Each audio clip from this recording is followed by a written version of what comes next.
Herkese merhabalar, kanalıma hoş geldiniz. Bugün sizlere kolay ve pratik bir şekilde hazırlayabileceğiniz inanılmaz lezzetli yumuşacık sandviç ekmeği tarifiyle geldim. Sizleri çok bekletmeden hemen tarife geçiyorum. Tarifim için ilk olarak yoğurma kabına 1 paket instant maya, 1 tatlı kaşığı kadar toz şeker, 1 bardak ılık süt ekliyorum, 1 bardak ılık su ekliyorum. Çırpıcı yardımıyla malzemeleri güzelce karıştırıyorum. Mayanın ve şekerin eridiğinden emin olduktan sonra bir tane yumurta akı ekliyorum. Sarısını üzeri için ayırdım. Şöyle bir karıştırdıktan sonra göz kararı olacak şekilde yaklaşık 2 bardak kadar un ekliyorum. Unun üzerine 1 tatlı kaşığı kadar tuzumu ekledikten sonra yavaş yavaş hamurumu yoğurmaya başlıyorum. Hamurumuzun oldukça yumuşak kıvamda bir hamur olması gerekiyor. Bu tarz tarifler yaparken hamuru ne kadar güzel yoğurursanız yaptığınız hamur işi tariflerinden o kadar memnun kalırsınız.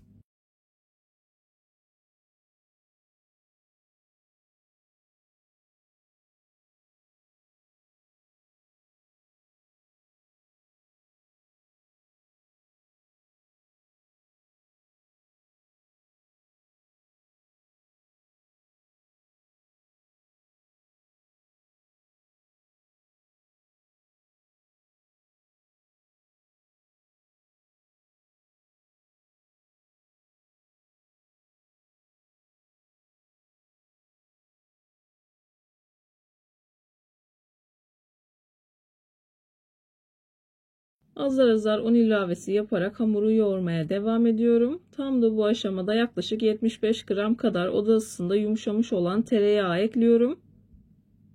Hamuru yoğurmaya devam ediyorum. Bu aşamadan sonra unu azar azar dikkatli bir şekilde eklemenizde fayda var.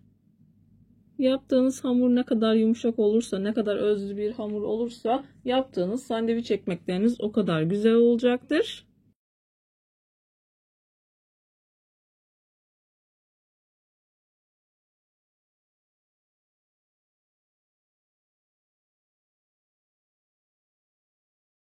Yağı ekledikten sonra çok da un eklemedim.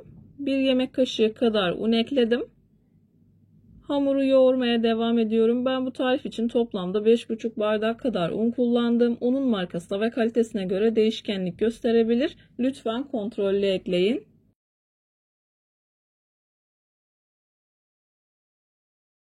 Hamurumu yeteri kadar yoğurdum. Üzerini kapatıyorum. Bu şekilde 1 saat kadar mayalandırıyorum. Mayalanma süresi odanızın sıcaklığına göre değişkenlik gösterebilir. Hamur 2 katına çıktıktan sonra hamurunuzu kullanabilirsiniz. Hamurum çok güzel bir şekilde mayalandı. Üzerindeki streçi çıkartıyorum. Streçin üzerindeki hamuru bu şekilde alıyorum. Hamuru yuvarlak bir forma getirdikten sonra göz kararı olacak şekilde parçalara ayırıyorum. Ben bu tariften toplamda 8 adet sandviç ekmeği hazırladım. İsterseniz daha küçük ekmekler de hazırlayabilirsiniz.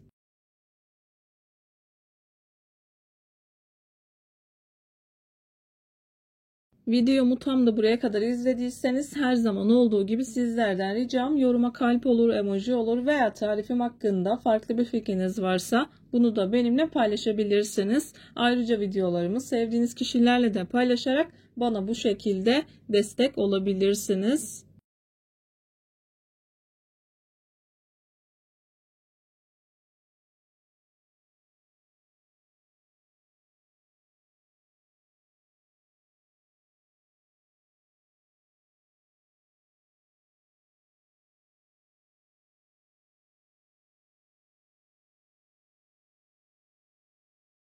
Hamuru yuvarlak bir forma getirdim. Hamur kartı ile 8 parçaya böldükten sonra bezelerimi hazırlıyorum. Bu aşamada hiç un kullanmıyorum. Çok az yağdan destek alarak bezelerimi hazırlıyorum.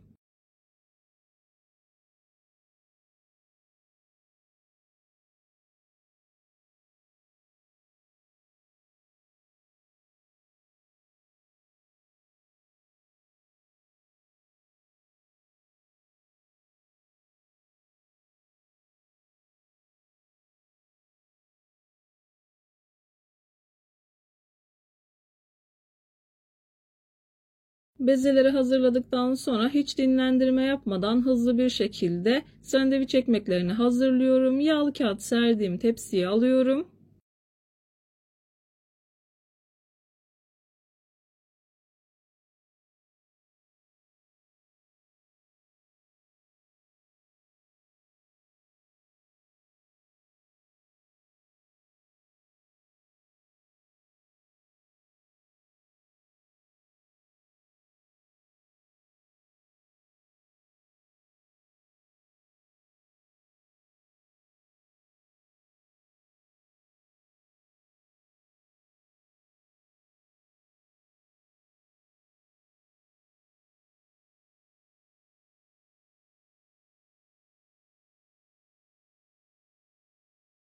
Videoda görüldüğü gibi hazırlamaya devam ediyorum. Uç kısımlarını bu şekilde birleştirdim.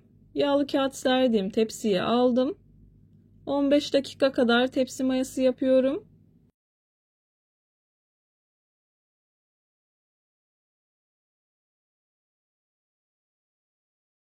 ...15 dakika kadar tepsi mayası yaptıktan sonra üzerine yumurta sarısı sürüyorum. Yumurta sarısını daha kolay bir şekilde sürmek için 1 yemek kaşığı kadar süt ekleyip karıştırdım.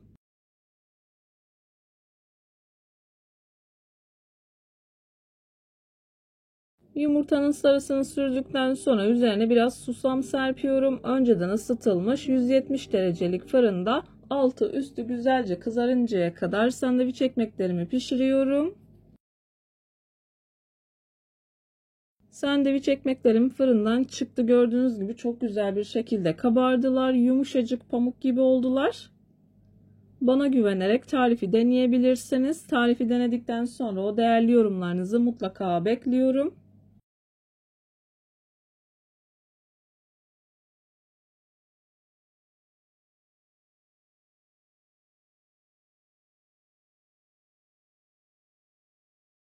İç dokusunu da ayrıntılı bir şekilde göstermeye çalışacağım. Ben biraz büyük hazırladım. İsterseniz daha küçük ekmekler hazırlayabilirsiniz. Bir videonun bir tarifin daha sonuna geldim. Umarım tarifimi beğenmişsinizdir. Tarifimi beğendiyseniz beğenmeyi, kanalıma hala abone değilseniz kanalıma abone olmayı, bildirim zilini açmayı lütfen unutmayın. Kendinize ve sevdiklerinize çok iyi bakın. Başka bir tarifte, başka bir lezzette görüşmek üzere. Hoşça kalın. Allah'a emanet olun.